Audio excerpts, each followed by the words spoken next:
Top breaking report. മുഖ്യമന്ത്രിയുടെ മകൾ വീണ വിജയൻ സർവീസിന് ലഭിച്ച പ്രതിഫലത്തിന് IGST അടച്ചിരിക്കുന്നു. കമ്മീഷണറുടെ റിപ്പോർട്ട് ഇപ്പോൾ ധനവകുപ്പിന് ലഭിച്ചു. ധനവകുപ്പ് ഈ വാർത്ത റിപ്പോർട്ടറിനോട് സ്ഥിരീകരിക്കുകയും ചെയ്യുന്നു. മാസപ്പടി എന്ന വാക്കുപോലും ഇനി നിൽക്കില്ല എന്നതാണ് നമ്മൾ മനസ്സിലാക്കുന്നത്.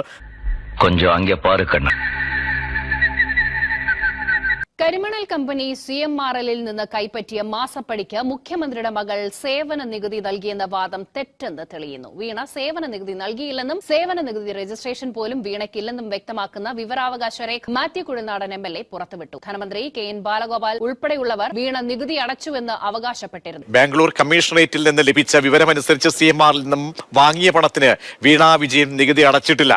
2017 മുൻപ് നികുതി അടച്ചുവെങ്കിൽ വീണ വിജയന് സർവീസ് ടാക്സ് രജിസ്ട്രേഷൻ ഉണ്ടാകണം. Top breaking report.